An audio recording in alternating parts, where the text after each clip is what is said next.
And so just one of those cool little discoveries that you have when you're going through this. And of course, this is the kind of thing that makes really cool spaces. All right, so we're obviously in front of construction. Brian, what's going on here?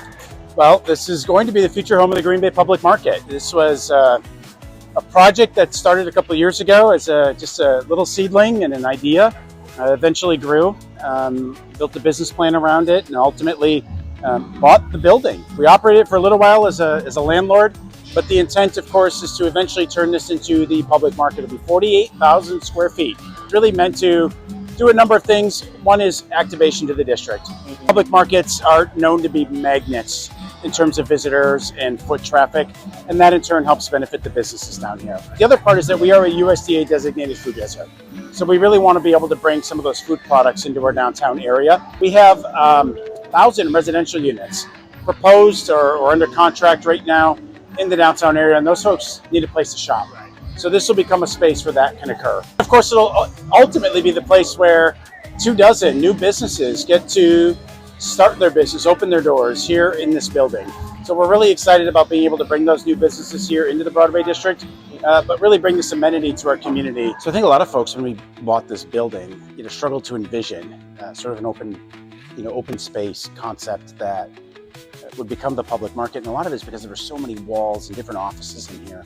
And then once we open it up, I think one of the things that really sells a donor is when we get them into the space and to take a tour, because you can really start to visualize not only how big it is, the vastness of it, but just the way that things will start to lay out. One of the other big points of interest is this exterior wall. This glass needs to be replaced. And we took a look at it and we said, well, if we've got to replace it anyway, what if we changed where the wall is? And so what you'll see is where those barricades are on the outside, we're going to dig a new foundation wall out there, and a new wall will be constructed that will help grow the amount of square footage that we have here in the space. So it essentially allows us to add more merchants into the space, which is really cool. And so that will, you've got your exterior folks that'll serve to the sidewalk out there. You have tenants or merchants that will be on the interior. And then on the back wall there is where you'll have folks that are more back of house operations. They might have more of a private kitchen that's behind a wall or a large cooler system, but still service obviously to the aisles that'll be in here. We're anticipating anywhere from 20 to 24 merchants will be able to exist on this first floor.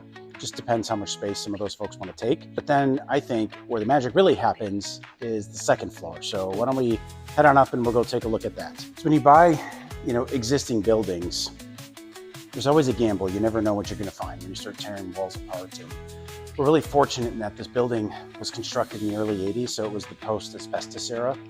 So we avoid some of that cost and expense. But what's also, it's not that old. And, we always got a good laugh when we started talking about some of the renovations we were going to make. And, oh, that's a historic building. And it's like, well, I'm older than this building, so am I historic? But it's not that old, and because of that, it's got really good bones yet.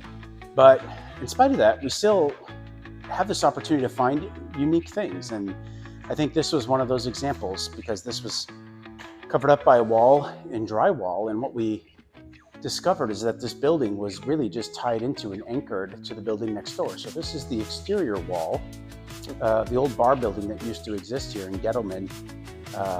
It's a brewing company based out of Milwaukee.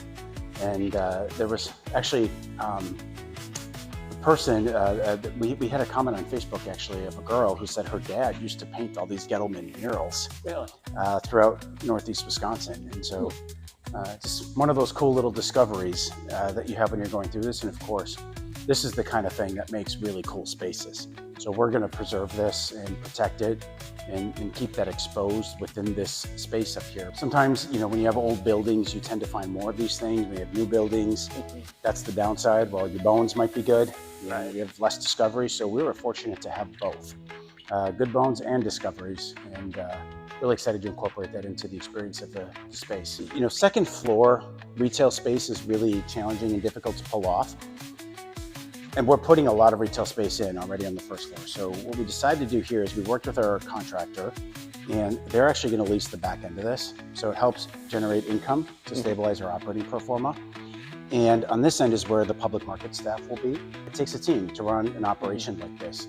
And the public markets that tend to be the most successful are those that commit to programming and activation. And so by having a team on site that will work out of this space, will ensure that that there are always things going on in the building that continue to attract new customers, which in turn will support the vendors down below. I think that's one of the differences. Oftentimes the private sector will try to do public markets. Their success rate is lower, and a big part of it is because they're more expense conscious. And once they get tenants signed into lease deals, there's no strong advantage for them to continue to spend money to activate the space. But because we are a nonprofit, that's a core part of our mission. And so there's all the incentive and motivation in the world to continue to make sure that the space is constantly programmed. And there's a couple things that we're going to do to achieve that. One is recognizing over here in this corner is a children's area. So wonderful donor that stepped up here to really allow us to create kind of an experiential space where kids get to have fun and be engaged. The seating will occur around the perimeter here. So it'll be nice atrium level seating that overlooks the businesses and everything, all the commerce and activity going on down below. So parents don't have to be far from the kids, to really, for both of them to really enjoy the space. We're gonna have a space here in the middle, as yet to be determined. This will be a tenant that will be able to come in here. And we think it's really important on the second floor that the activation occurs up here too, right? Because this will be our primary seating area. We do have some built into the first floor, but we want folks to come up here. But when you come up here to enjoy your meal, we also want you to feel the energy that the space can offer. And if you're surrounded entirely by offices, well, that's not exactly energy, right? You think about some of the greatest downtowns and greatest cities you've ever visited, and one of the things that oftentimes draws people in is seeing all the stuff going on the street, right? They're busy, they're active, it can be something as simple as watching somebody buy a loaf of bread, but it's something you get to observe and watch and sometimes be a part of. And that's what you're really trying to create in a space like this. One of the really, I think, identifying spaces of the building is this event space. So not every market has this. We're fortunate because the square footage of the building really allowed for us to incorporate this. Some of the markets that we talk to oftentimes tell us that they underestimated the demand that they were going to have for private event space. And when I say private, it means that it can be rented. And that, again, helps support the operations of the facility, but it also helps support the merchants down below who we want to be the preferred caterers of these private events. You have the event space, which will have the capacity for about 200 people, but right in this area where we are standing will be a demo kitchen. So this will be studio ready, which means that it'll be built out just as if you were in a kitchen in your home, but it'll have the cameras on it so that you're doing a YouTube channel, even a TV show, but more importantly, it can be a hands-on cooking experience in here.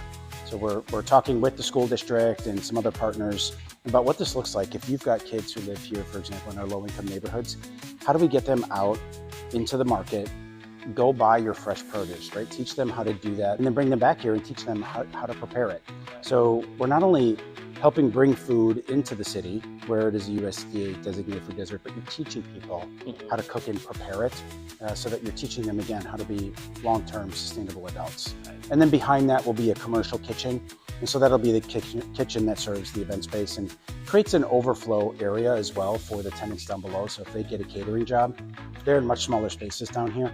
This gives them the ability to still participate in some of those higher yield revenue generating opportunities. When this is not privately rented out, which quite frankly would be most of the time, we're going to activate it. So our plan right now calls for 300 events a year within this space. It could be anything from a yoga class to a cooking class, maybe Zumba, I don't know, think of all those traditional things, but it's also maybe a Christmas market or a murder mystery, or it could be live music. The bottom line is there will be things that are really ticketed that help cover the cost of the event, but then there are things that we want to do that are free and accessible to the public, because we think in a way this almost becomes like a community center where it's meant to create a social atmosphere where people can connect. By now I think most people have heard about at least the the sort of the loneliness epidemic and the need for social interaction. So when we talk about health, when we talk about bringing fresh foods into the space, we think it's critically important to also address social interaction and social connectivity. And we're going to have a lot of partners, many that we've already engaged with, that will help us program this space, that help cater to the different audiences that they